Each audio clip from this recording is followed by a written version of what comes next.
My name is Daniel, and for many years I lived alone with my mother. She cooked for me, cleaned the house, and always cared for me with dedication and love. Over time, I got married, and my wife came to live with us. One night, after returning exhausted from the fields, I asked my wife for water. She didn't answer. Then I asked for dinner, but again she stayed silent.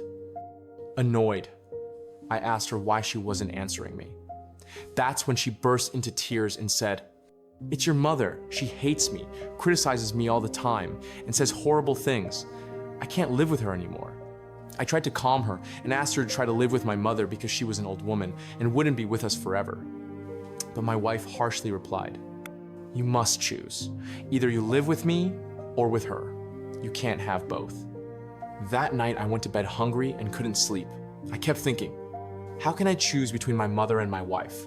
My mother gave me life, fed me, and cared for me as a child, but I also love my wife and don't want to lose her. The next morning, my wife insisted I make a decision. She even asked me to kill my mother so we could live in peace. At first I was shocked, but throughout the day her words tormented me.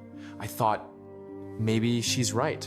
My mother is already old, and her life will soon end.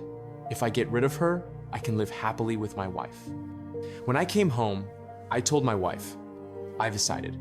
Tomorrow I will take my mother to the mountain and throw her off the cliff." The next day, I woke up early and told my mother we were going on a trip.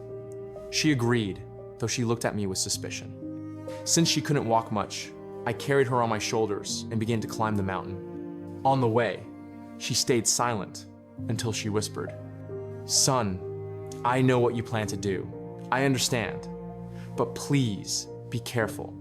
When you push me, hold tightly to that branch so you don't fall yourself." I froze. I couldn't believe what I was hearing. My mother knew what I was going to do, and yet she still worried about me. My throat tightened, and I understood what true love was.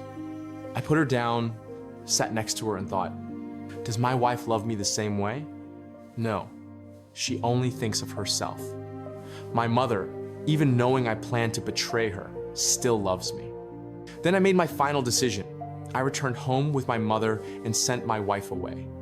From that day on, I lived with my mother, caring for her and receiving her love until her last days. If you enjoyed this video and want to continue learning with more content like this, subscribe to the channel and activate the notification bell so you don't miss the next one. Don't forget to like and share it so more people can enjoy it.